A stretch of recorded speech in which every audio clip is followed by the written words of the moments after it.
Le 18 février, le temps d'une matinée, les élèves de primaire de Sainte-Anne ont pu découvrir la ferme Esquibio, située près du bourg d'Esquibien.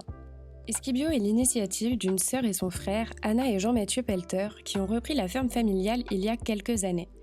Il s'agit de la 14e génération de la famille à en reprendre les rênes.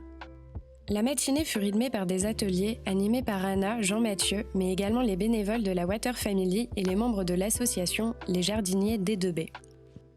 On commence par planter des arbres qui pousseront en haie le long des pâturages de la ferme. Le but étant de créer un cercle vertueux, protégeant les pâturages de la route environnante, mais également de sélectionner des essences d'arbres à fleurs pour nourrir les abeilles et que oiseaux ou petits animaux puissent s'y nicher. Les élèves y mettent toutes leurs forces et rapidement, les boutures et arbustes sont plantés. Place à Jean-Mathieu qui nous fait visiter la ferme et en profite pour nous expliquer leur méthode. À Esquibio, les vaches se nourrissent de l'herbe des pâturages de la ferme. On ne les nourrit plus au grain. Pourtant, la ferme produit diverses céréales, mais celles-ci sont séparées de leur grain qui est ensuite amené à d'autres éleveurs. Ici, on ne traite les vaches qu'une fois par jour, et quand elles mettent bas, on cesse de les traire pour nourrir les génisses directement à la mamelle. Vous remarquerez que certaines vaches ont encore leurs cornes. Depuis peu, Jean-Mathieu a cessé de couper leurs cornes. Quand les vaches ont assez d'espace, elles ne risquent pas de se blesser entre elles.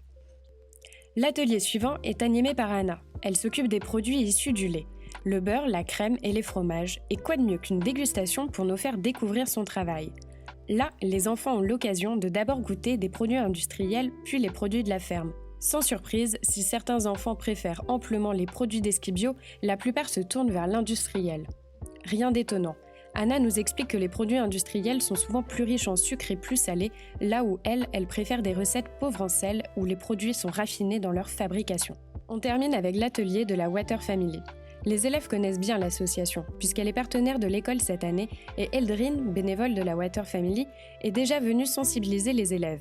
Ce partenariat est rythmé en plusieurs temps. D'abord, celui de la connaissance. Les enfants ont été informés de l'impact de leur quotidien sur l'eau. Pollution, gaspillage, cycle de l'eau, on leur a donné les clés pour comprendre le monde vivant et comment changer leurs habitudes.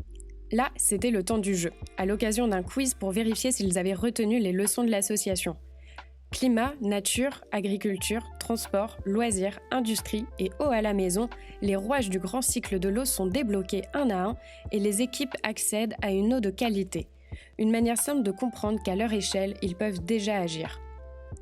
Ceux-ci ont d'ailleurs pris des résolutions au mois de novembre. Couper l'eau quand on se brosse les dents, utiliser des savons éco-responsables, trier ses déchets, manger local et bio, se déplacer à vélo ou à pied. Bref, ils n'ont pas manqué d'idées pour faire des efforts et ont été récompensés à la fin de la matinée par l'obtention de leur diplôme validé par Jean-Mathieu et Anna.